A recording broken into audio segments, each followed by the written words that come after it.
Welcome to the Analytics of Dynasty 2017 Rookie Redraftables podcast, YouTube edition here.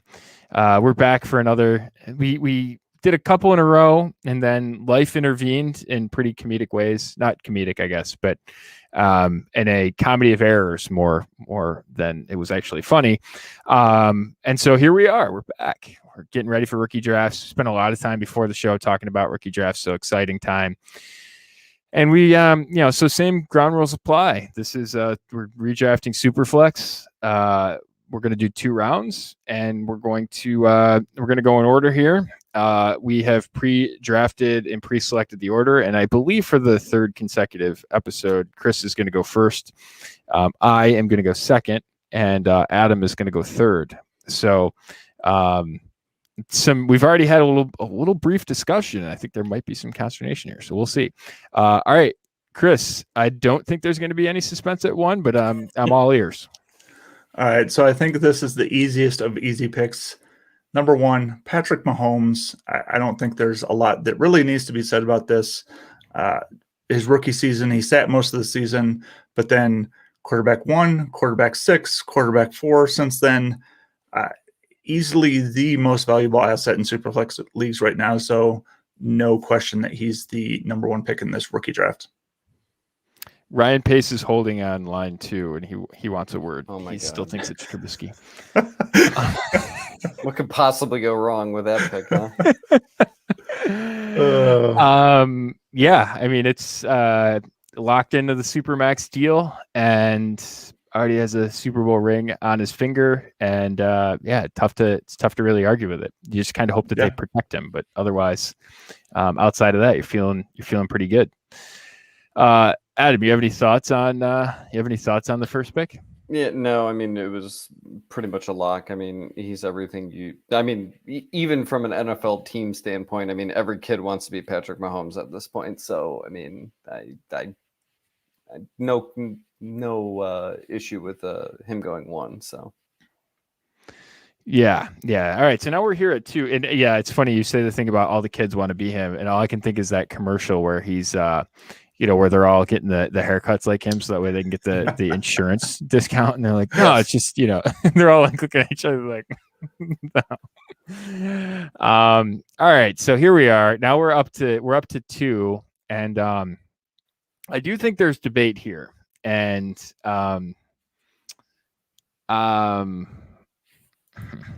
Interesting. All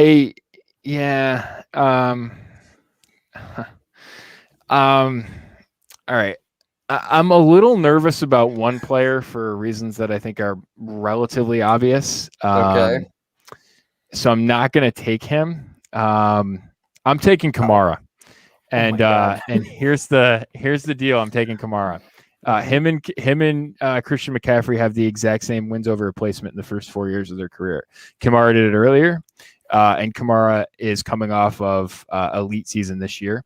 McCaffrey had it condensed in largely 1 year, and so he had the huge deal. He had the huge year, but when you look at Kamara, you probably have multiple championships based on his performance so far, and he cashed early.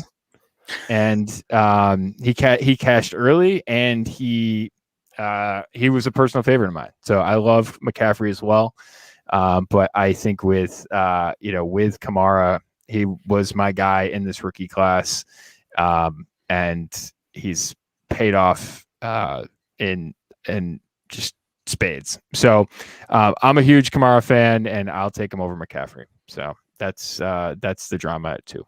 So. I am going to guess that just from his reaction on the video, I'm going to guess Adam had a different take on this, which means he's got a good value at 3. Well, so I don't know, but like I guess it depends on like, are we going off of just like profiles that we know now what they were back then? I mean, because like, in my opinion, this should be Watson. No question about it, but I get it because of the things that are going on now. So, I mean, if we're taking off all those things, like, I don't know how you don't. So if it wasn't for that, would you still take Kamara too? No, if I didn't have the concern about the Watson shenanigans and all of his nonsense, No, I would have taken him.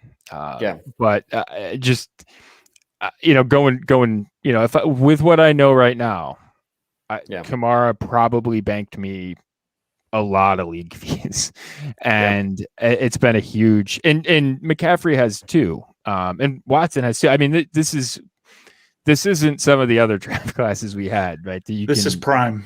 This is. I mean, if it's one of those classes, and I remember in this class where I had a lot of rookie picks, and that has fueled a lot of good fantasy teams, a lot of good dynasty teams, and going back, the McCaffrey angle on this is pretty funny because I sort of faded him in rookie drafts, and Jordan now would have done this draft much different, and would have made a lot more money because he would have been way on McCaffrey instead of being on Corey Davis.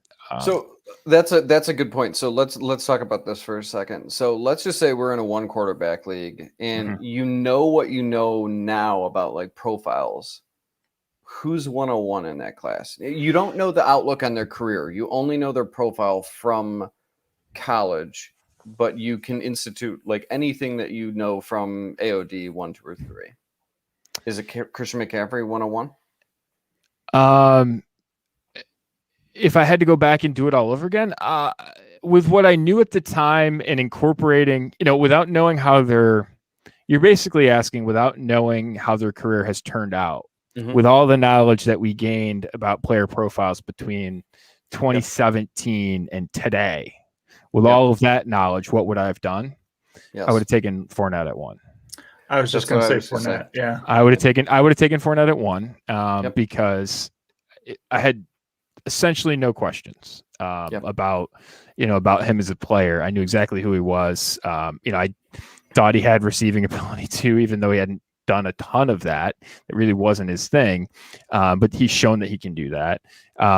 And he was incredibly productive. I had size concerns about McCaffrey. Like he's a full standard deviation below the top 12, the top 24 weight. And that's a real concern. And I didn't know how I was going to translate. Now, in hindsight, what I would have done differently was I would have taken him at 2. And, I would have had, I think in some leagues, I'd have to go back and look. And I'm pretty sure I had it written down. I know I took Davis in leagues at 1. So I must have had him over Fournette. I would have taken Fournette first, and then I would have had McCaffrey second. And then that would have basically been it. I wouldn't have been as high on Mixon as I was ultimately. I think I had him basically at 3. And if given the chance, there was a couple of leagues where I had 2 picks out of the top 3, and it was either Fournette and Davis and then Mixon. It would have been Fournette and then McCaffrey would have been how I would do it now. Just because you're giving, it's a top 10 running back. And I think we had questions about whether or not he could play a full 3-down role. I think by doing what they did, they didn't have those questions. And I think that's one of the things that as we sort of learn more about this, you sort of let them speak to you and don't try and be smarter than the teams are. Just you're using the information that they give you. And I think that was one of the things. So if I could go back all over again, it would have been Fournette and then McCaffrey at 2. I think you would have been okay with that too. So yeah, and I mean, you can really it's funny because people can bang on can bang on Fournette, but when you go back and look at his profile, it's like that wasn't a miss at all. So that's the thing about that. So so I won't get too far into that because I'm sure we'll talk about him again. But all right, so Adam, it is so it's to you at 3. Yeah, so I thought the debate at 3 would be Kamara versus McCaffrey, which ultimately I would have taken Kamara. But I wasn't factoring in the Watson part of, the actual things that are going on in real life. So I would take Watson.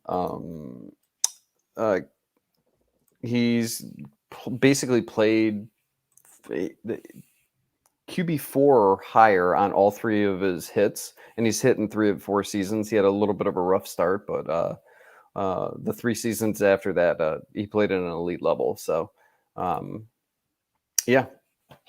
the profile. Remember when he was benched for Tom Savage? That was funny. Yes. It lasted like 90 minutes, literally, like a total of 90 minutes.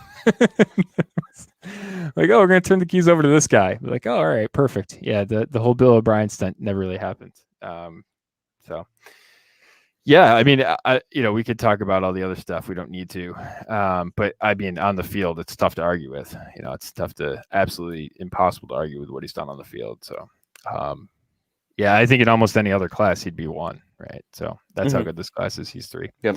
All right, Chris. So I think we can probably hand you the just absolute stack of all stacks to start rookie drafts. Go ahead at 4. This is crazy that I get Patrick Mahomes and Christian McCaffrey in a rookie draft. But yeah, Christian McCaffrey, running back 9, his rookie season. And you kind of knew seeing that season that he was going to improve on that. And then he was running back 2, running back 1 in the next 2 years. And you know what? He had injuries this past season, but when he was in there, he was dominant. So I don't think there's any question I'm going Christian McCaffrey here. And I actually even had McCaffrey ahead of Kamara. So okay.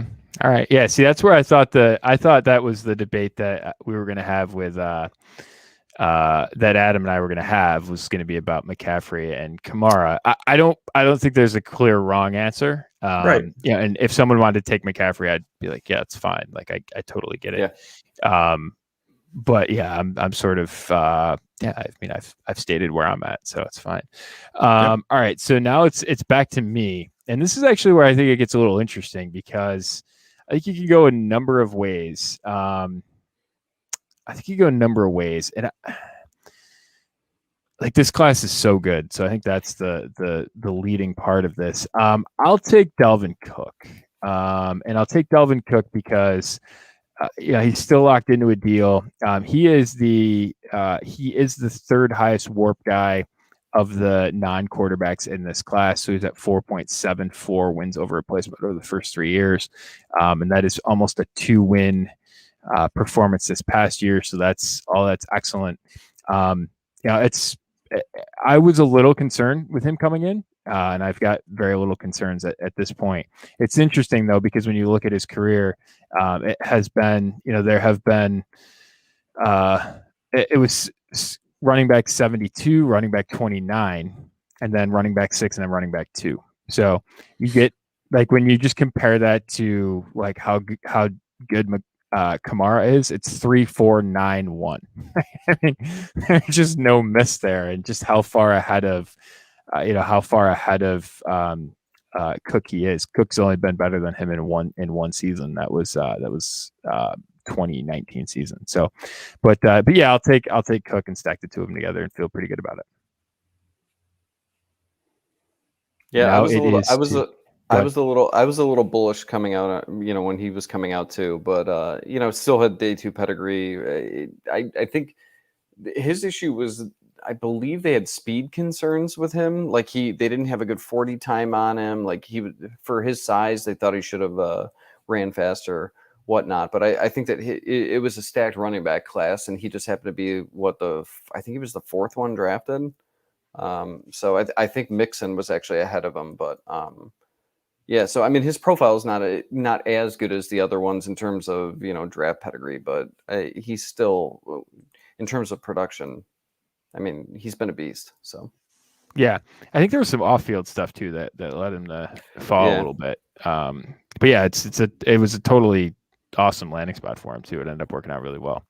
All right, so Adam, it is to you at 106. Yeah, so I'm gonna go Leonard Fournette.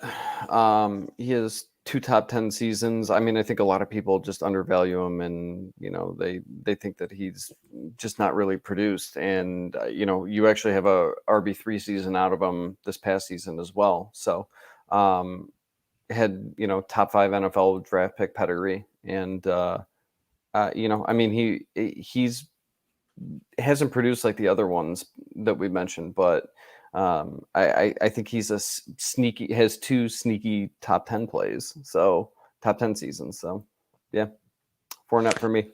How do you feel about him right now as a running back 3 on your dynasty roster? great. It's Interesting. I've got him in. Well, wait a minute. You mean my third best running back, or? Yeah, your third best running back on your dynasty team right now. Well, I mean, obviously, I'd prefer him to be my fourth or fifth, but I mean, I'm fine Same. with it. So yeah. Okay. All right.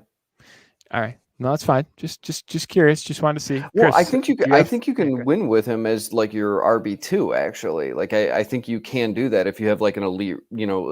Like if you had Prescott and Mahomes at quarterback, or in a super flex, or if you had an elite wide receiving group or something like that. But Yeah. I mean, if I had Prescott and Mahomes at quarterback, I might be able to win with you at running back, Adam. So, yeah, that's it. Yeah, um, so Fair point. or you could do I could Prescott toss you in a flex and Rodgers. probably be plus EV. It makes up for a lot of problems, right? So like Oh if you yeah. don't think Fournette is, I mean I feel okay just because I expect more from him this season. So Yeah. No, I'm with you. And I think the receiving things no joke with him either. I mean, and like they haven't done a ton to address it, and Ronald Jones doesn't catch passes. So, yep. and they had an opportunity. James White was commonly mocked there. It wouldn't have been a surprise. I think it would have surprised nobody. And I don't know. It's a really interesting. The fact that he has become a receiving back on a Super Bowl team is just talk about breaking stereotypes. It's really interesting. So, all right, Chris, back to you at 107 here. I have a dilemma with this pick, but I think I'm going to go George Kittle. And so it's another elite position player, and he's had top 3 finishes 2018, 2019. This year, he missed a good part of the year, but we're still top 3 in points per game. When he's on the field, there's not many that are better than him. So I think he's got to be valued up there, with kind of the Kelseys. Yeah. He is. There's no doubt about his production to date. What's interesting to me is this could go down a rabbit hole. How do you guys feel about him as tight end 2 in Dynasty? He's my tight end 2 in Dynasty. Adam? I don't know. I mean, I think it's fine. I actually think that there's a big gap between Kittle and Kelsey. So I don't think there's anyone close to Kelsey. So I'm fine. Like I think he's probably in a tier behind him. Kittle and a couple other guys, but I mean, it's just like who else would you have it to? Waller. I think Hawkinson. Like I think he should be up there. And like I got to be honest, like this idea that Kittle has produced more than, like, he hasn't produced at Kelsey levels. Like he hasn't. So I mean, he's got a couple. What is it? 2 years on Hawkinson. So, or is it just 1 year? So maybe one more year of production, but I don't really think that there's a huge difference between the two. I'm lower on Kittle than most people, though. So interesting. Yeah, I look at I don't think Hawkinson's the argument. I think Waller's would be my argument. And when you look at them, they're not that far apart in age. It's a year. Waller has a tight end 2 finish on his resume. It's funny because Hawkinson is, I'm just checking here. Hawkinson is, so I make sure I have this right, 4 years younger than Kittle. And so when you look at that, I mean, Waller has a 1,200 yard season. I just look at the Waller and Kittle and I'm like, everyone sort of says, oh, it's Kittle, it's Kittle over Waller. And I'm not a huge Waller fan just because I don't typically like guys that come from sort of how he came to the NFL. I'm sort of biased against him. But when I sort of look at it, it's like, man, you basically have him being a year older, but he's like on a Kelsey level of dominance. I don't know. It's an interesting. I think that the Waller Kittle debate is something that I could get in. I could do 40 minutes on it. We're not, but I could. But when I think about Waller, it's like if they had anybody that could be a receiver in that offense, would he have those same numbers? But they don't. Right. So like when you rank, what about here's going the thing, forward? like here's the thing with the difference that I have on Kittle and Waller. So when you rank their most receiving, you take so Waller's been in the NFL for actually 6 seasons. He didn't play in 2017. But so he's got 2015, 2016, 2018, 2019, 2020 stats. So when you look at those 5 years and compare them to the 4 years of Kittle, you rank them. Waller has the top 2 receiving numbers in those. When you look at the targets, Waller's got 146 targets this past year. Hit a $117 the year before. Kittle had 135 in his second year out, and then has missed 10 games in the past 2 seasons, so he didn't get all the way there. I mean, Kittle's 19 season was basically his best on a per game basis. But yeah, I don't know. It's interesting when you look at Waller. If you just were to do a blind resume, I think people would take Waller more than they do in an actual ranking competition. So, but that's just me. So I don't want to get too far afield, but I do think it's interesting, and I am admittedly biased against that sort of UDFA or whatever you want, late pedigree. Well, so but when we're talking about the debate, are you talking about like where to take him in drafts, or are you talking about like his value? Because if you're talking about his value, then I'm failing to see how Hawkinson's not in that conversation. Because I would just say that he only has 2 years compared to Kittle's 4. But, if you look at Kittle's good years, that was 2 of them. I mean, Hawkinson already has 1 in his second year. He's on the same pace as Kittle is what I'm saying. He's got better pedigree at this point, better pedigree as well. And yeah, like I don't, if you're talking about where you have to take Kittle versus where you have to take Hawkinson, that factors in the value for me. So that would also constitute as like my dynasty value on him. Yeah, no, I am with you. So I guess we're talking about different things. So if you're talking about, I have to do this. I don't know if you've heard of this thing. It's this really abysmal process. I'm not sure if you've heard of it. It's rankings, and it's I don't like them. So the worst thing on earth. But, I don't like them at all. I think right now I have Kittle over Waller, and it's one of those things I'm like, am I really is that like gun to my head? Am I really going to take Kittle over Waller if I was going to make that decision? And it's a lot closer than you think. It's interesting with Hawkinson, like his career best numbers to date: 67 receptions, 723 yards, 6 touchdowns, tight end 5 finish. Just the like canyon size difference between 5 and 2 as just, I mean, it is so wide in terms of the difference between him and what Waller did last year. I get we're going forward. Yes. It's a little bit of a different discussion, but I will say, if you were to look at someone that all right, who can have, 100 receptions, go for 1,300 yards this year at tight end, I think you include Kelsey in that, you include maybe Kittle in that, you include Waller in that, and you probably include Hawkinson at that. I'm not sure there's anyone else, because you look at that team and it's Hawkinson and it's Swift, and then it's a bunch of guys, right? Mm-hmm. I mean, it's like Hawkinson could be in the ultimate target funnel. I think he's really interesting, and it would be an interesting pivot off of a guy like Kittle, and I'm not sure the market's necessarily there on that either. So, what would be interesting is if you went from Kelsey to Hawkinson, what that difference could be. And in 2 years, you might look back at that and be like, man, I was an idiot. But you could look back at that and be like, wow, I got a ton of value to trade for someone that, over the next 3 years might not be all that different. All right. Man, this one's tough. So I'm here on the clock at 1:08, and there's some interesting options. I think I'll just go with the guy that has he's actually not even the guy that has the next best WARP. So I'll bury that lead for a second. I'm going to take Aaron Jones, and I'll take Aaron Jones. You get a running back 2 and a running back 5 finish over the past 2 years. When you look at his WARP over his career, 4.07. So that's basically a win a year. That is of the non-quarterbacks in this class, That is 6th. So that's just incredible that you have 6 guys averaging above a win over replacement. But yeah, I mean, he back in Green Bay kind of broke my heart a sliver because of AJ Dillon, but I still think Dillon's got plenty of value. But when you just look at Jones's his performance in the past 2 years, he's got 3 starter seasons. He snuck in with a running back 23 finish in his second year, and then 2 and 5.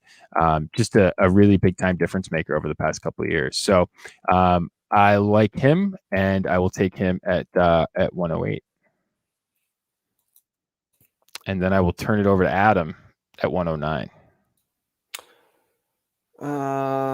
So I'm gonna go with this one's tough. I'm gonna go with Kareem Hunt. Wasn't always the biggest fan of him. Definitely wasn't a fan of the profile coming out, and Chris was. And I remember his first game and Chris texting me, yeah, like, rub that in your face, you asshole.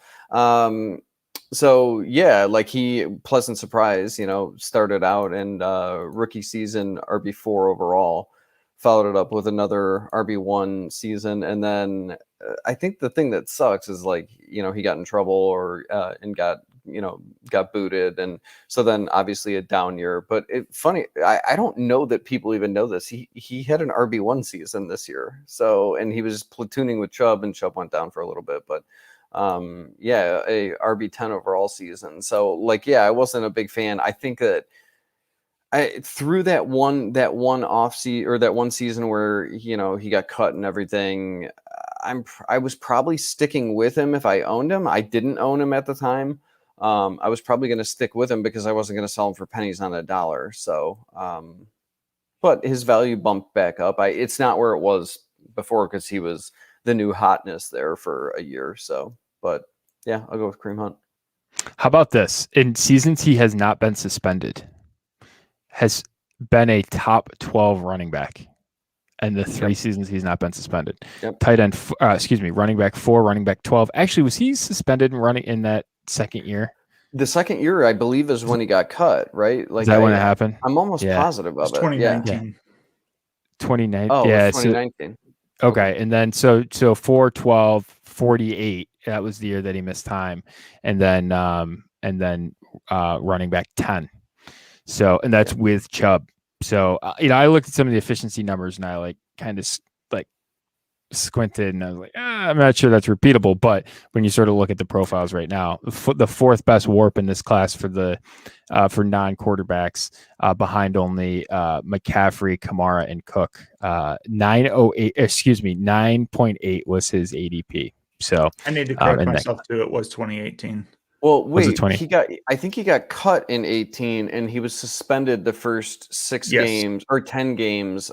Correct. Was it 10 games of 19? Of 19. I think that's what it was. So so he missed time. Because that's right. Because he missed, because that was the Damian Williams year, right? That was the Damian Williams. Yeah, he got cut. Yeah, that's right. He got cut mid-season, and that was a Damian Williams. He played 11 weeks. Right. Which is actually amazing that he pulled off a RB1 season, given he only played 11 how crazy is it? Yeah, so they generated both a running back 1 and a dynasty champion running back, and they were 2 different players. One who I believe wasn't even on the roster to start the season. So just incredible. That Andy Reid thing is real.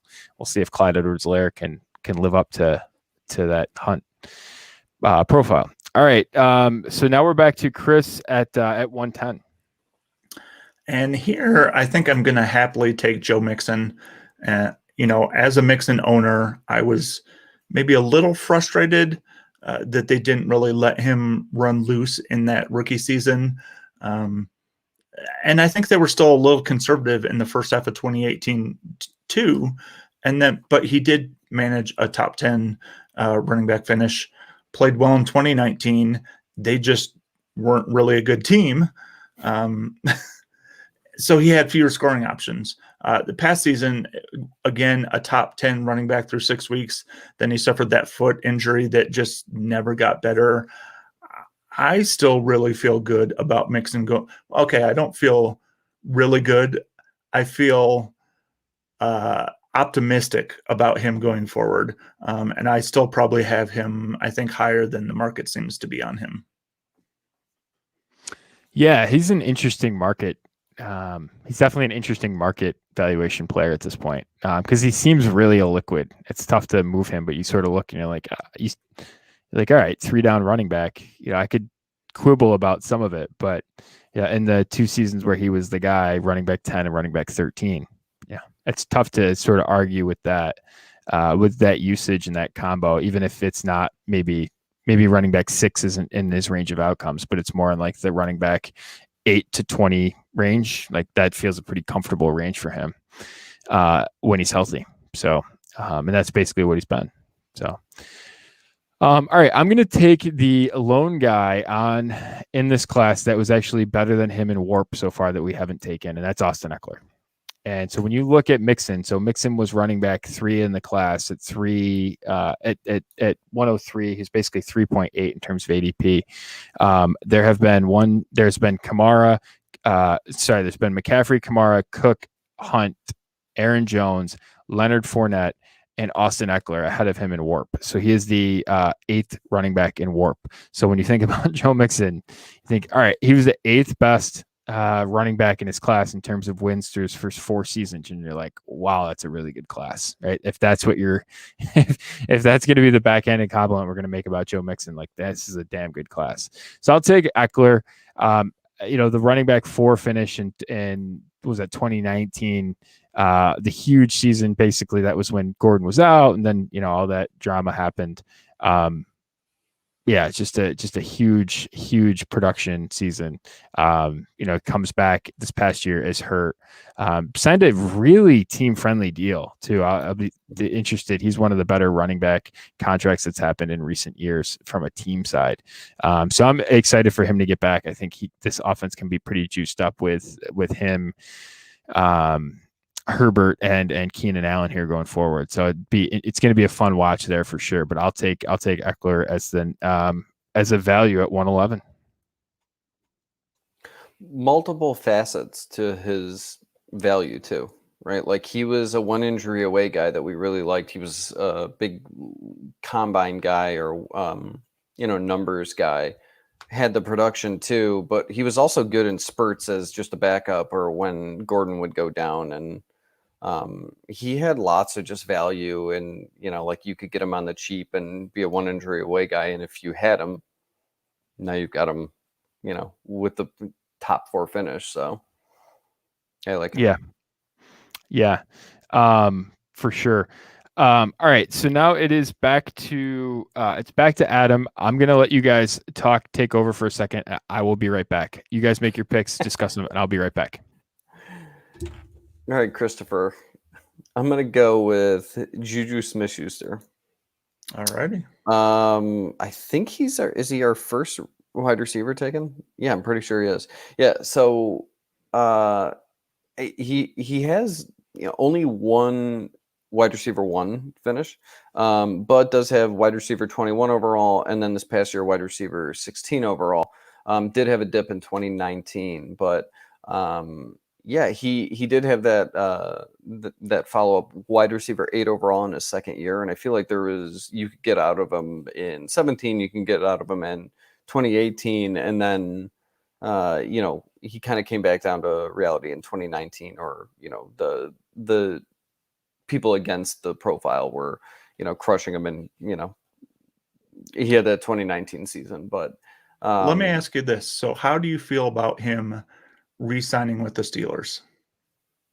Yeah, so it's interesting. I do worry that he's on just kind of a downward trend at this point. Right. I put that in my notes, and I mean, I think that this is actually I don't want to call it a rebounding year because he didn't have a bad year, but like a prove him wrong year, where he's got to play his ass off, and then he's going to get a long-term contract from them, I would assume, or he's going to get it from somewhere else. I think he signed that just because it was more familiar to him, and he took a team-friendly deal, and he's just going to bet on himself because next year the cap's going to go up, and so. Do you think it was a mistake that he didn't go to the Chiefs? Oh yeah, and the Ravens too, right? Yeah. So yeah, like the Ravens. There's absolutely no way that he should have been going to the Ravens. No. Like that was dumb. The Chiefs one's interesting to me. I mean, I think anyone can be successful, but I don't know that that's going to get a lot Except of Sammy Watkins. Yeah, well, that's fair actually. Yeah. Like I don't know that he actually fits there. Like it seems like they do need it should be more of a burner type, like they have Kelsey across the middle of the field. I would not like it from a standpoint of, Kelsey. Like I think That's he's still true. going to get his, but like I think Juju would actually eat into that. So True. so that was, I mean, yeah, I think Pittsburgh was probably the best spot for him, but Yeah. All right. So I'm going to be up next and going with a guy that I'm not really a huge fan of, but at this point, I think I got to. So it's Chris Godwin, wide receiver 2 in 2019. Outside of that, not great. 2019 only season over 842 yards. But that being said, he's still valued highly in ADP, RDP. He's the best receiver on his team. He's their number one receiver, right? So, he is. Yes, he's the 4th best receiver on his team. Oh boy. Oof. That is, I am back, by the way. I'm glad I came back for that one because there's a Hall of Famer on his team that begs to differ. Multiple Hall of Famers on his team, I think, that are going to beg to differ about his. His. You don't think there's multiple Hall of Famers on his team? You better have more than 7 out of 7 1,000-yard seasons receiving to start your career if you want to be in that category, buddy. So. I mean, obviously we're being sarcastic, right? Like everybody hates Mike Evans except for like us 3 and a few select people, which is I don't understand that. I have one team that I do not have Mike Evans on. Yeah. I mean, literally the leagues that Chris and I play in, either he has Mike Evans or I have Mike Evans, and then there's the 2 copy which I co-manage with you, Jordan, and we have Mike Evans and Chris has Mike Evans. So. Yeah. It's funny about the who was the pick before, by the way? Was it Juju? Juju, yeah, I picked Juju. Yeah. Sorry, I had a crying baby incident upstairs. The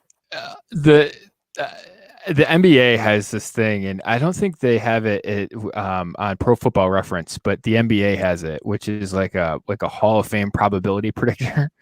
You see some of these guys, it's, like there's 100% or whatever. Like I would be super fascinated to see what Mike Evans would be, just because like maybe we're wrong, but man, it's a damn good profile. So, but the Chris Godwin thing, he's a classic example of like you can get one really good season and like don't necessarily presume that that's going to happen again. Right, like the one hit wonder rate on some of these guys is a lot higher than I think we give it credit for. People still do, though, Jordan. Like they still think that it's coming, and you know what? Maybe I'm wrong. Like I don't know, but like it's actually amazing. I don't know what it is, but like this guy doesn't lose his value. Like that's why I'm drafting him here and then turning around and trading him. Yep. Yeah, like it doesn't even matter. You put Hall of Famers on his team. You added a running back. You add Antonio Brown. Like, and it doesn't matter. Like Chris Godwin is still the guy there. Like it's crazy to me. I don't know how. It's got to be like it's just totally narrative driven. Like I don't know what it is. Yeah, you know what's the one hit wonder rate for second round wide? Was he second or third round wide receiver? He went in the third round, didn't he? I think he was third. Yep, it's a 50-50, right? We get over our skis a little bit with projecting these guys to be the next coming of the savior, and like it's a coin flip. Again, maybe would you give him a better odds than that? He did it earlier, all those things, sure, but man, it's like then you get to this point and you're like, wow, it's like now he's on a franchise tag. You're like, all right, you're just kind of getting into the Juju area of it. So yeah, Jordan, do you have your hit rates and your density rates just taped up to your computer? Well, I have a book that sits within arm's reach of me, but it's over a cup of coffee, so I had to slide under the table to get it. I keep it handy just in case the power goes out or something and I need it. But yeah, 50-50. So yeah, but I got him here. I should tape him up, but I tried to do that at one point, like make a cheat sheet, and then it just got all over the place, and that's just easier to find it in the book. So yeah. So I think I bogarted the Chris Godwin conversation. So Chris, if you have more to add, go ahead. No, that was it. It's just I'm taking him purely based on the one good season and his market value. Mm-hmm. Yeah. It's interesting that some of the market values on these guys are amazing. All right, so I am up, and speaking of market value, interesting. So the wide receiver 1 in WARP is still available to me, but he is not the optimal player on the board. I'll take Cooper Kupp. So he's the best wide receiver in terms of WARP so far in his career. He just beats out Juju by 0.2, and that was primarily because Juju kind of bombed out a little bit in 2019. I think there's injuries and stuff like that. But Cooper's been really, really good when he's played, although he's been banged up a bit as well. Probably still undervalued. I guess I could go a couple of ways. You sort of look at it and you're like, all right, like he's the best wide receiver in this class in terms of WARP, but he's got one hit. Now it's a wide receiver 4 finish. He's got a 25 and a 26. But it's an interesting, I think, a complex and layered profile that I think the situation with Stafford could maybe unlock him a little bit more. But yeah, he was at the Senior Bowl when I was there. He was a fun and interesting, analytics friendly interview. So we are definitely Cooper Kupp fans here at the Analytics of Dynasty. And he has, just to round out it, 2.63 wins over replacement. So, that is just a shade more than Juju has been so far in his career. So, all right, that will take us back to Adam at 203. I'm not going to take the guy that you're talking about, Jordan. I'm gonna because I don't want to. I'm going to go James Conner. One top 6 season. We're at that point in the draft, and then he has two running back 3 seasons. So, I think what was he at 203 or 202? We were getting him at in that draft, or it might even 25.8 was his ADP. 25.8. Okay. Yeah. So he was a guy that I had hit on in the second round of like all my drafts. So I was pretty happy with him. And then the year that he had the top 6 season. If you had a competitive team and he was your 1 injury away guy and you had him the entire season because that was the Lev Bell holding out, and he just came in and put up a top 6 season for you. So, and you weren't expecting it. And yeah, I believe it was his second year. So, yeah. He was basically the original version of Austin Eckler. Right. Yeah. He was basically Austin Eckler before Austin Eckler in terms of that, the holdout, huge fantasy success, and then,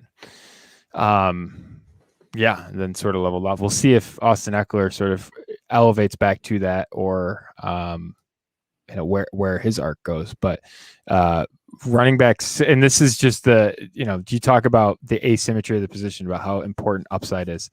Right, he's up there just behind Mixon in terms of his WARP to date. Has a better seasonal finish than Mixon. Mixon's best seasonal finish is 10. Connor's is 6.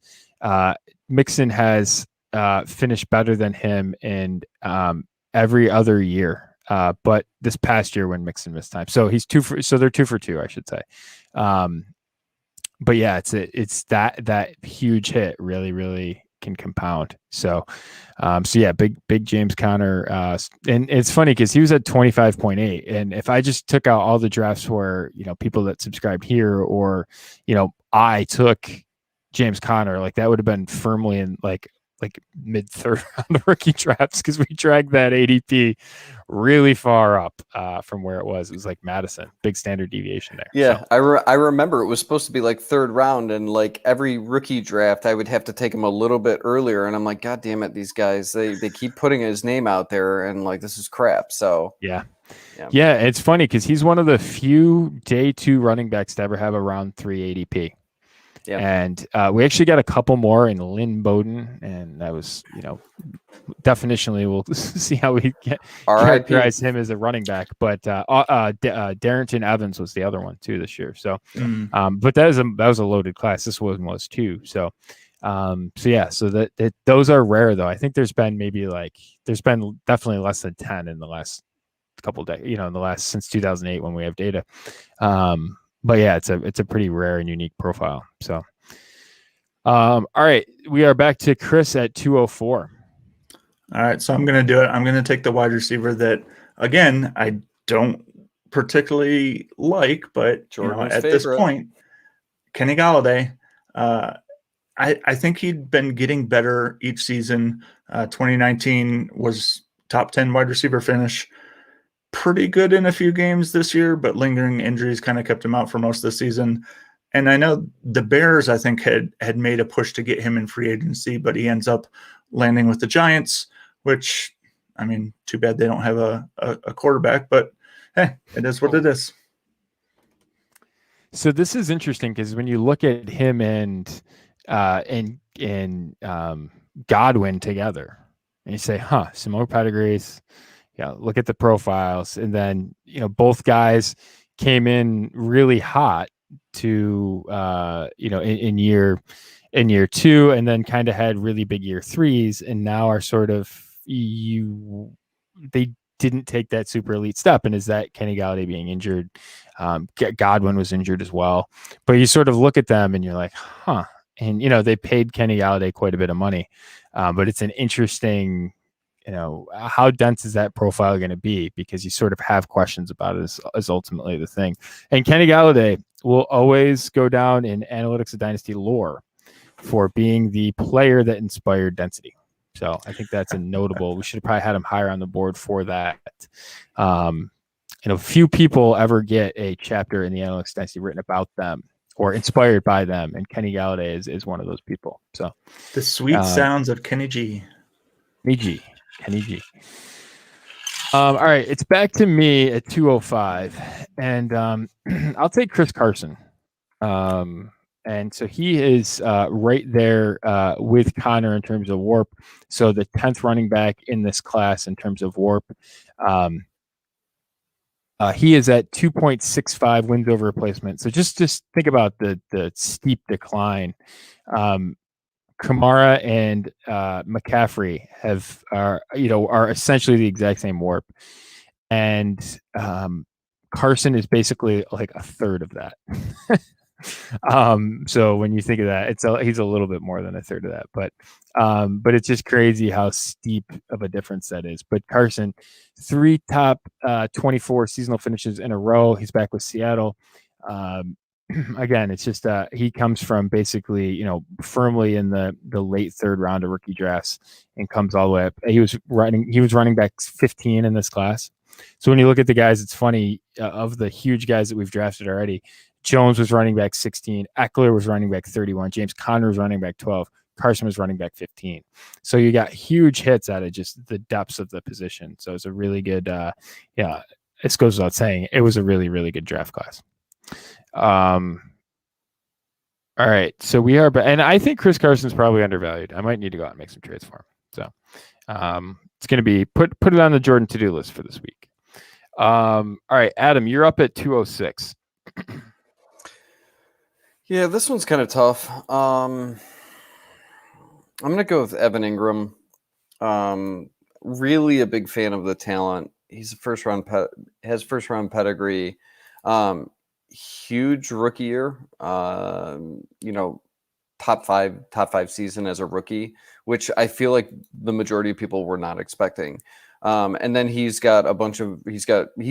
essentially 4 for 4 in tight end 1 or 2 seasons. He's got 3 tight end 2 seasons, which I don't love it. I would expect more. I feel like this is just circumstance. Like he just happened to go to the Giants and it sucks. And it's just one thing after another with him there. I want him to go to a change of scenery. But, at this part of the draft, I'll take the tight end that has, a tight end 1 finish and 3 tight end 2 seasons. So. Yeah, this is a classic case of tight end can be really, really difficult to assimilate into the NFL. Right? It can be very, very difficult to convert into being a dynasty relevant player, and has repeatedly shown up to be a concern. And you look at OJ Howard with that, you look at David Njoku with that. There's a tight end in this class that everyone thinks is going to be the next coming. And I think of the positions, we sort of talk about the threshold of success, just the don't fall on your face factor. I think it's the highest at quarterback, right? That knowledge, right? That's why you take Herbert over Lawrence, because you know that he's just not going to fall on his face. The next highest one is tight end, because there's a ton of stuff out of your control that make it very hard sometime to get into that. But yeah, I mean, Ingram, 4 top 18 finishes to start his career. It's been basically he's a one warp guy essentially through his first 4 years of his career. So, yeah. By the way, I don't want to derail us, but like I just kind of thought of this. So because you brought up about the tight end that's coming out, and there's like, were you fiending for this draft class? Because you have 3 can't miss guys in this, right? Like you have at each position, you have Jamar Chase, and then Lawrence, and then Pitts, right? Like, so you've got to be like fiending at like the Twitter debates and stuff like that, right? Well, we had that, right? I mean, we didn't have it at quarterback in this 2017 class, and honestly, like, yeah. Maybe this deserves like a 35-page chapter in the next Analytics of Dynasty comparing 2017 to this class. But you had this, right? I think you had this with Fournette. Mm-hmm. You had this with OJ Howard, right? You had this with Corey Davis, and maybe Fournette's not. Like maybe he wasn't clearly the best one, but OJ Howard and Corey Davis were the 2 can't miss guys in this class. Yep. And, like they missed. And, and we'll get to Corey Davis probably in a minute here, but it's very interesting when you sort of go back and look at these,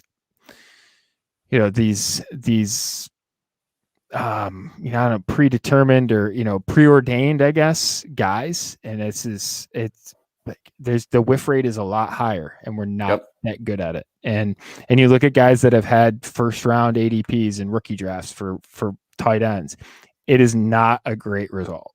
And is Pitts better as a prospect? Sure, but just to presume, I mean, from a receiving perspective, Evan Ingram was damn good too, right? And some of these other guys are damn good, amazing, yeah. And and you sort of look at it, and you're like, and like Ingram started better than Kittle, like, and Ingram through 2 years was ahead of Kittle and Warp. So I do think that you sort of have some of these situations where it can be a lot different, and these wide receivers really tough to assimilate too. Like it's running back's the easiest, but just to presume that these guys, even I'd be interested in you guys' take on this. Like Jamar Chase, like what are the odds that he produces a top 24 seasonal finish in his career? Adam, what would you sort of peg that at? One top 24? Yeah. Well, I mean, according to some of the data that we have, I mean, I think it's like 60%, isn't it? If he goes top 10, something like that. Yeah. But the thing that scares me is the Corey Davis part, because Corey Davis should have been like profile wise grand slam, and then on top of that, I just kind of thought of it was like, if you remember, like Noah Fant was Pitts, same person, like same prospect. Like you would ask draft guys like who his comp is, they're like, yeah, we've never seen anything like Noah Fant, never seen anyone like Noah Fant. It's like, well, he didn't go the highest of the tight ends in that class, and so like this can't miss idea. So anyway, go. Sorry, yeah. Chris, go. Yeah, Chris, where do you sort of put Chase on the spectrum of like can't miss to like tons of risk? I mean, I don't know that I would put anyone as a can't miss, because there's going to be risk with everyone. It's just how much risk, and I don't think there's a ton of risk with them. But, just like Adam said, Corey Davis was a guy that should have hit, but didn't. But there's going to be that every year. Yeah, Well, and maybe not every year, but yeah, and Jordan, like I thought you were talking about like what are the actual odds? Like you have your, going off of that. To Yeah. me, for can't miss, like that he absolutely like. I actually think it's way lower. Like I think it's like 25 to 30%, like is what I'd put it at, because after the Corey, like you can make the case about him, and then I just throw Corey Davis's profile at you, and like I don't know what your counter argument to that is. Like, yeah, if that's the case, if you think that he's a can't miss prospect, explain Corey Davis to me. Like the only thing you can say is that he didn't play at a high level of competition, like he wasn't playing the SEC. Like that's it. Like that's the only difference. Yeah. It's I don't know. It's an interesting. I'm gonna have to do some Twitter polling on this too. I'll have to put that out. I got plenty of things from this show to do that I need to do tomorrow. So this be good. It's a hit. Okay, yeah, I got it here. I'll make sure to get my mentions will be on fire tomorrow, so it'll be fun. It's good. Adam usually alerts me to anyone saying negative things about me on Twitter, so that'll be I'm glad to have him. I'll have to make sure he's available tomorrow and working internet connection, all those things. Well, I'll just be texting you with screenshots of it, like yeah, this exactly. guy or whatever. Right. Yeah, that's what we do. Yeah, exactly. You deal with it better than me. Yeah, it's funny. All right, so now we are back to 207, and we are back with Chris. Go ahead, Chris. All right, so good segue because I'm going with the number one wide receiver taken in this draft, Adam's favorite, Corey Davis. He has had some decent production, and though he hasn't hit for a top 24 season, he's come close a couple times. And I know you have the he was a can't miss that missed, but if Devontae Parker can have a fifth-year breakout, why not Corey Davis? Yeah. Can I say, so I am a Corey Davis fan. Okay. We should say that. I'm a fan of Corey Davis. And I think he got short shrift. I think he had bad variance. He absolutely had a top 24 seasonal finish like ripped away from him. So leave it to the Jets to pay the guy that has not had a top 24 seasonal finish for fantasy. Again, they don't care. They don't care. But leave it to them to pay him top 10 guaranteed money at the position. He is the 10th most guaranteed money at the wide receiver position of any contract in football right now. Like, what? But so this begs the question of, is Corey Davis a miss? Technically, I think the answer is yes, because he hasn't, by my definitional threshold. And this is a place where people constantly come at me is well, you can't, values in it and all this stuff. Like you need to define the word, right? Like you have to define the word. And so is it a production miss? Yes. Like by the technical definition of it. There's, I think, a lot of other outs in terms of him. I still think he has outs. I don't think he's drawing dead on his career. Whereas you look at John Ross, and that's absolutely, I think, true. Both of them, both in New York now, interestingly enough. But he's a really interesting guy.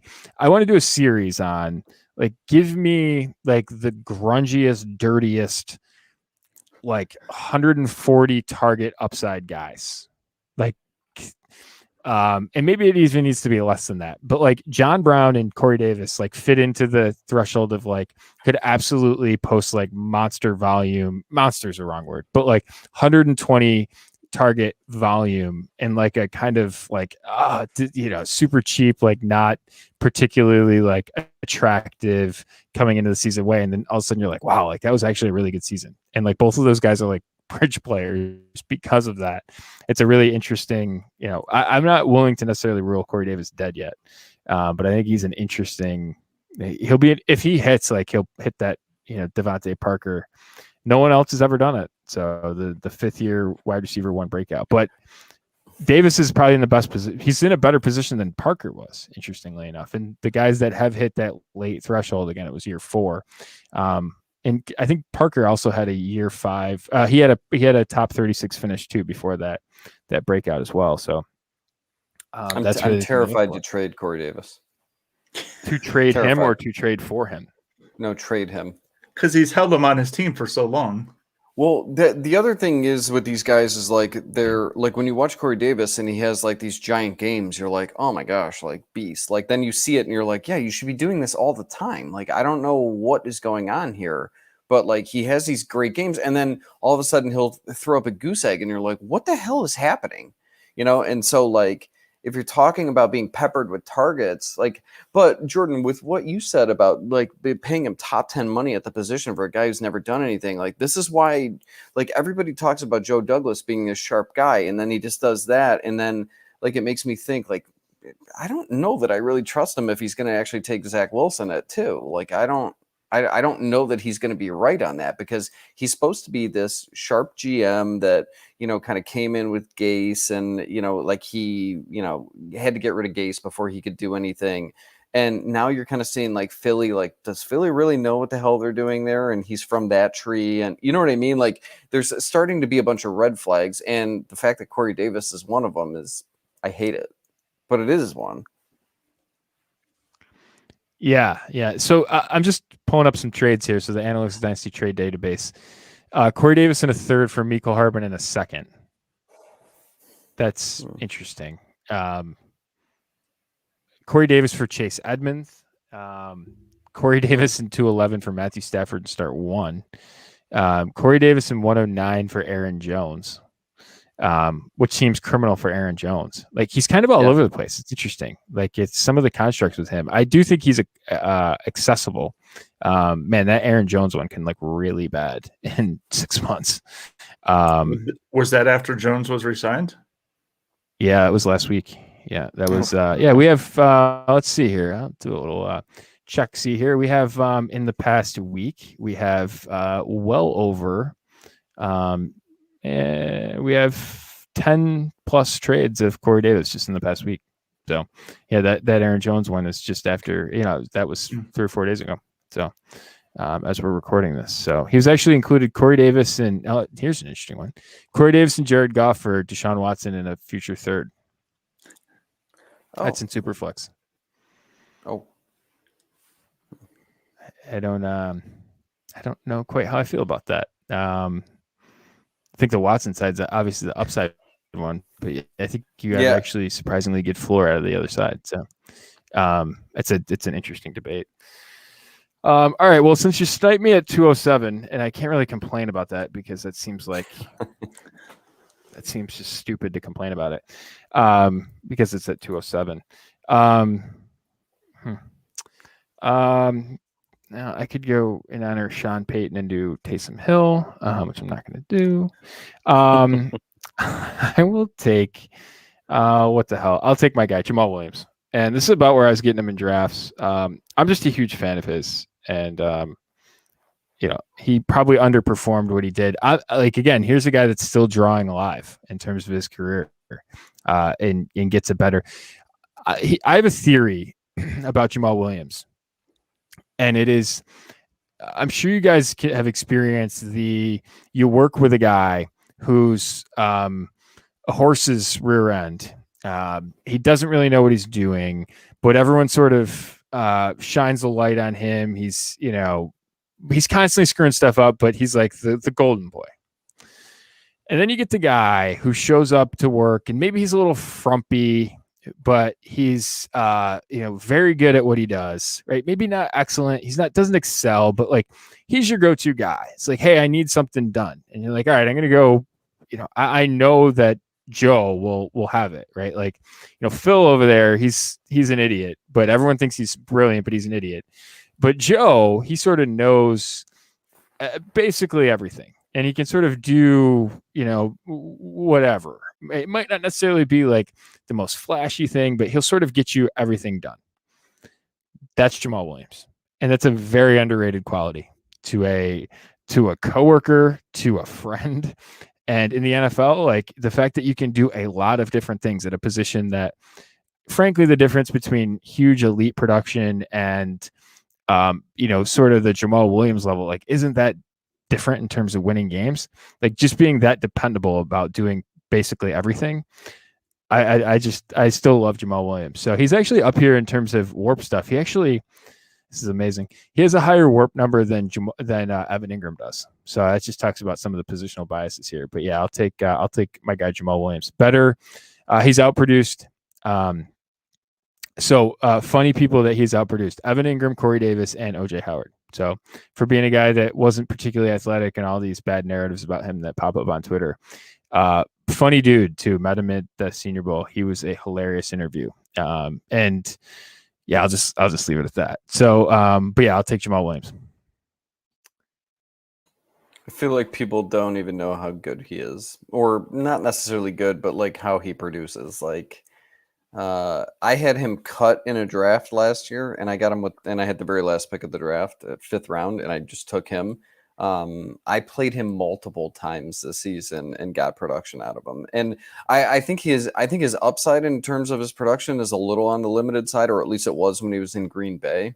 Because of Aaron Jones, and then when Jones would go down, like you could tell that they didn't want to just hand him the ball all the time. That's just not their offense there.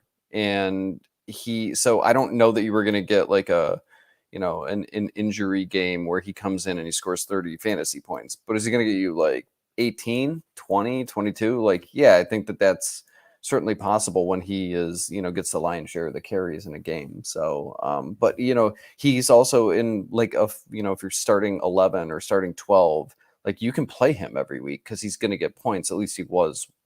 He probably still will in Detroit. So. Yeah, can we do a fun with numbers? Ready for this? Mm-hmm. Guys in this class, running backs in this class who have finished better than running back 45 or better through the first 4 years of their career in every year. Right. I was going to say, yeah, I already know this, but okay, go ahead. Alvin Kamara, Leonard Fournette. Let's see here. Who am I? I just want to make sure I'm not missing Austin Eckler, and Jamal Williams. He's 4 for 4 in top 50 seasons. Yeah, 4 for 4 in top 50 seasons. So 4 for 4 in top 45 seasons. That's what makes the numbers fun. Has more top 50 finishes in his career than Christian McCaffrey. So, and Dalvin Cook, I might add. So, but yes, that is our fun with numbers, because he's obviously nowhere near the ceiling, but it's been a floor, and absolutely a usable floor at times too. I still think, like, if he went ahead and posted a couple more like running back 3 finishes, like, it wouldn't shock me at all.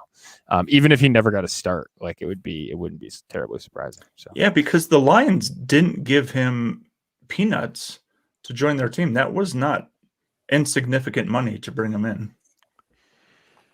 Yeah, I think it was like $7.5 million for 2 years. Yeah. I want to check. It wasn't a cheap backup running back. Yeah, right. And they had carry on too. Like, it's not like they had no. Yeah, it's not like they had no one there. Just checking the guarantees in terms of where he was at. In terms of, well, you got all the guys that were basically signed over him, but that were drafted over him. But he's like not that far away from, like, Chris Carson only has a little bit more guaranteed money than Jamal Williams does. Like Latavius Murray, he's sort of in that range. If you look at guys like on second contracts, like, he has more guarantee. Yeah, he's got the same amount of guaranteed money as like Fournette does, and that. So, and actually more than Mike Davis, interestingly enough. So another fan favorite. All right, so we are back to so that we're at 209. So this is Adam. So I'm gonna go with Tariq Cohen. He actually has an RB1 season.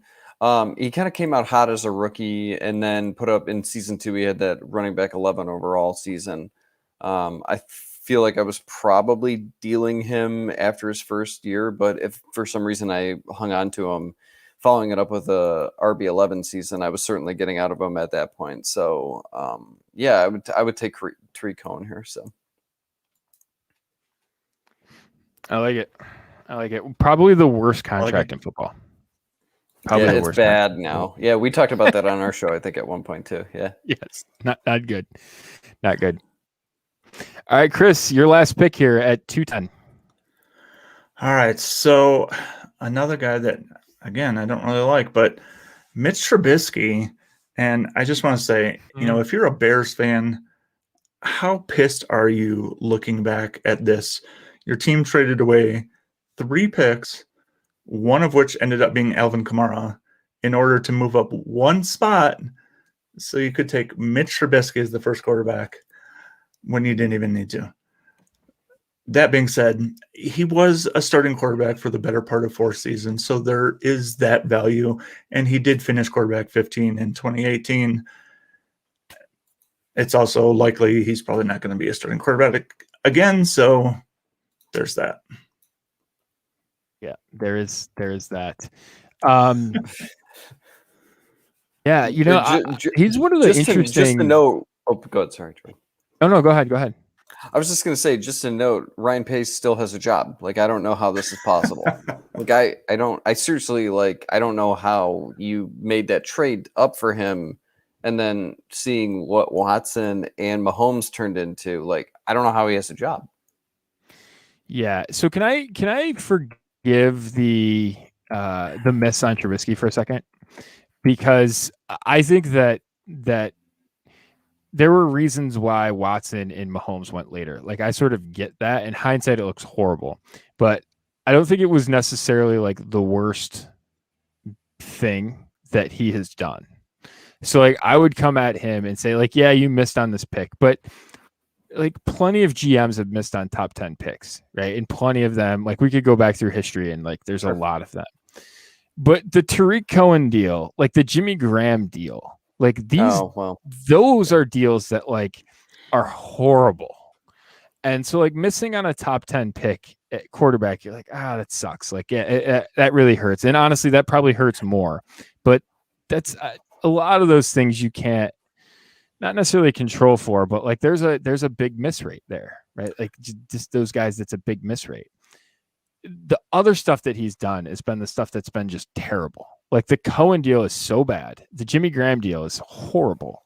I don't know. And then you sort of look at this thing and you get these teams that are in on, they're like on the fence. Be like, well, we don't really want to fire the front office. We're going to give him another year, but then like just bite the bullet and rip the Band-Aid off and do it. Right. Like, I don't know. I don't understand this management style of like, well, we need to give them another year. Like either extend them and let them sort of like they're trying to build long-term. I don't know. I get this whole, I think ownership and management is terrible a lot of times, but that's just my rant on it.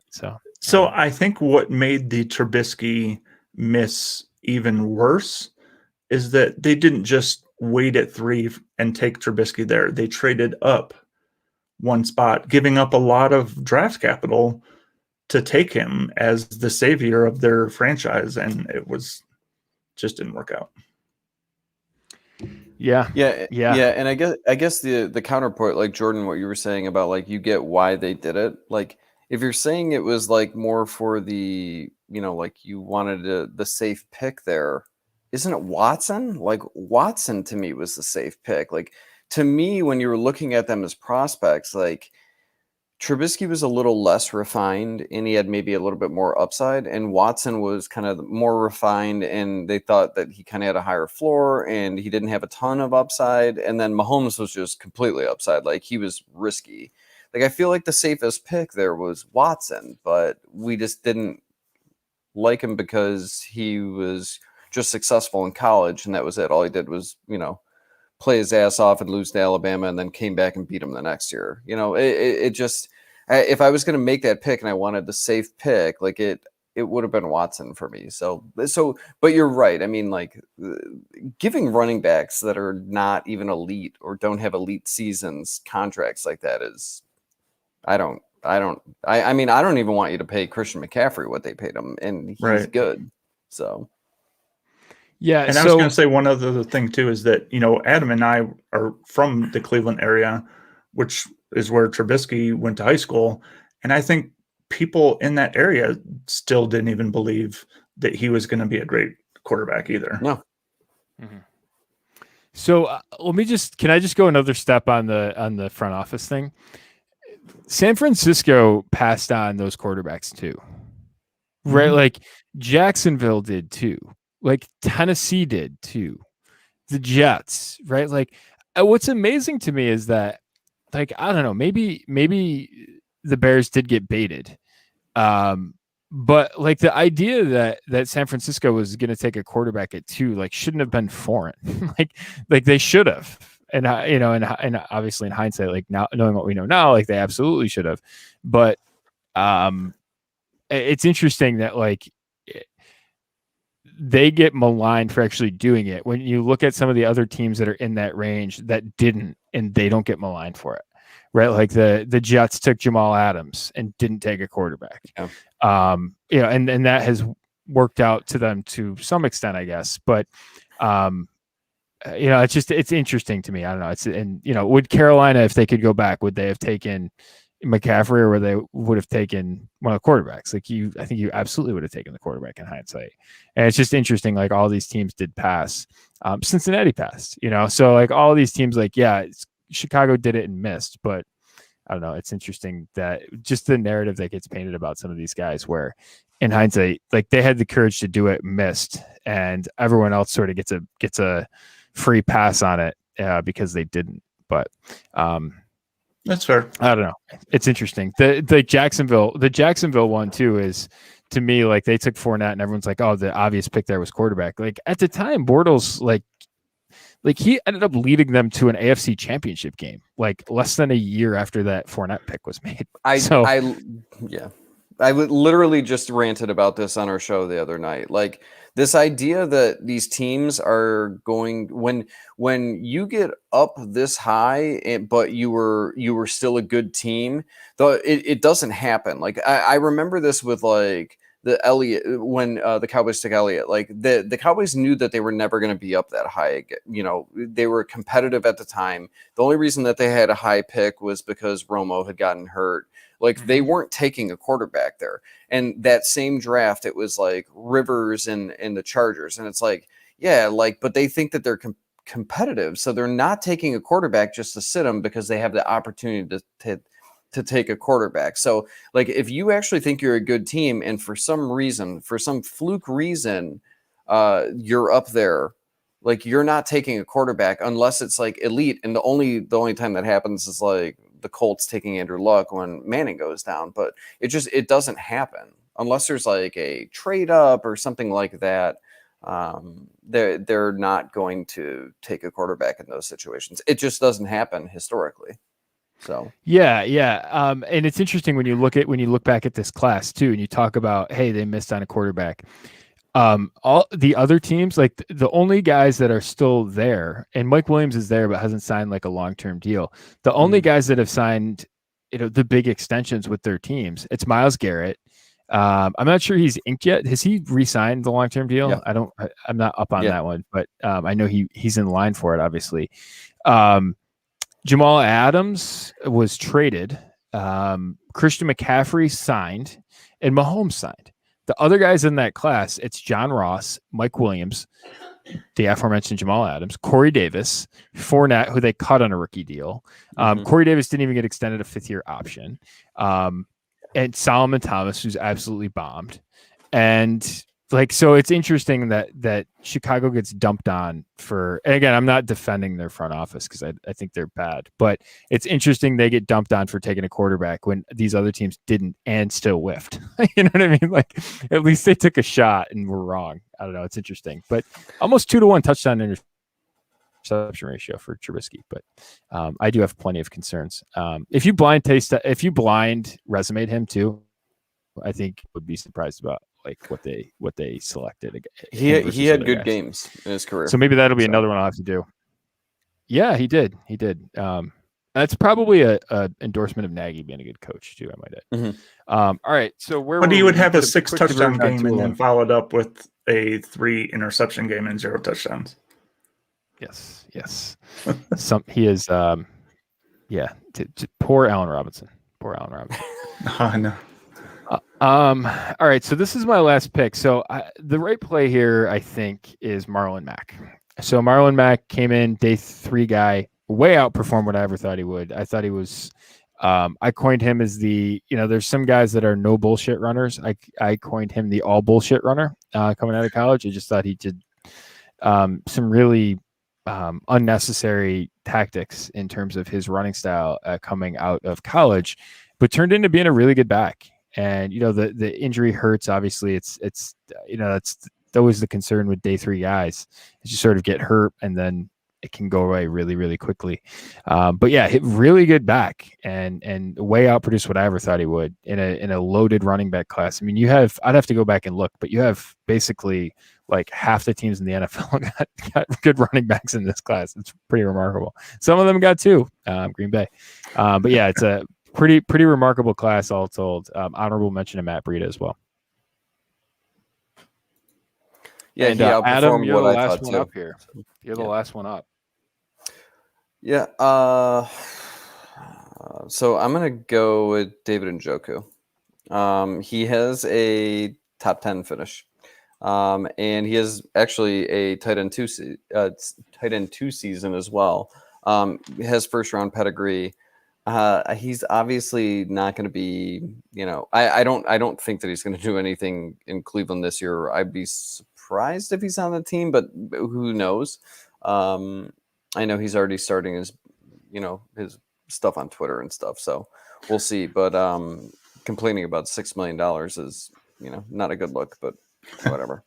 So yeah, like I just love him athletically. He does things that, other tight ends just can't do, in terms of athleticism, and he's wildly inconsistent, but at this point, he's the only player left that has a, top 12 season finish. So I'll go with Njoku.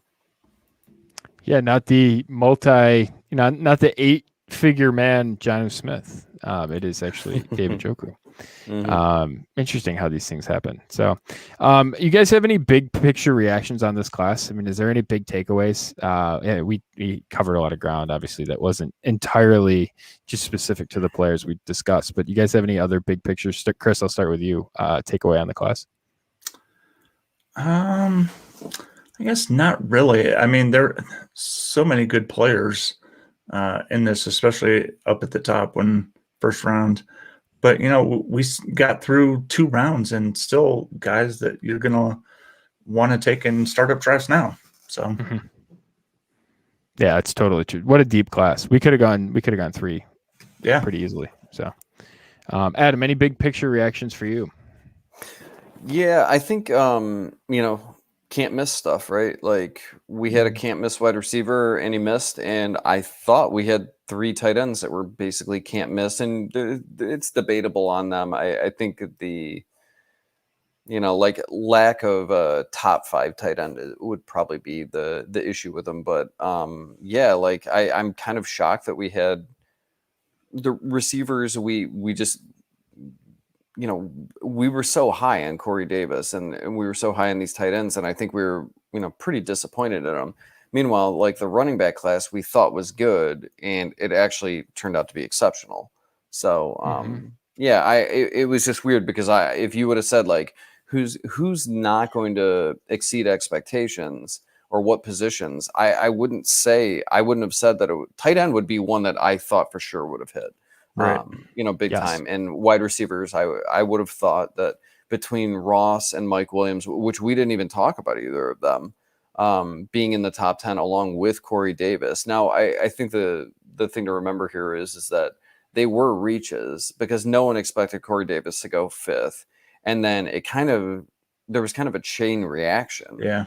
And then, it was kind of like teams taking these guys for need. But man, like, I don't know what the thought process on John Ross going in the top 10 was. Like he ran very fast. He was fast. Yeah. And it's just like, I think that would be good if he, was like this great receiver and, but he wasn't. And like, he could still have value to an NFL team. He shouldn't have went to Cincinnati in the top 10. Like that was just a bad move. Yeah. Yeah. Yeah, I'm with you on that. I think the can't miss thing's really interesting in this class. I did a pod a while back that I'm actually going to re-release, which was the basically the best way if you wanted to sort of improve your hit rate in rookie drafts is just never take a first round wide receiver never take a receiver in the first round of a rookie draft. And by doing that, but like solely again, quarterbacks, this was start one data. But basically if you only took first and second round running backs and like forced yourself to only do that, your hit rate was like north of 70%. And if you just simply by taking out wide receivers, and you talk about like the can't miss stuff, and I like Jamar Chase's profile, but that is one of those things where it's like, do I want to take a 65% bet when I can take what I think is a better bet at multiple other positions? I mean, it's definitely an interesting debate, and it's one that honestly we're having here, and I'm kind of glad that like the listenership isn't huge on that, because people constantly make this mistake, right? like constantly are making this wide receiver over running back mistake, and this is one of the classes that just you bleed from that. You just it's crushing. But also look at the wide receivers from the past couple draft classes, and people are like, oh, all these guys have hit. I want to get on this class. Yeah.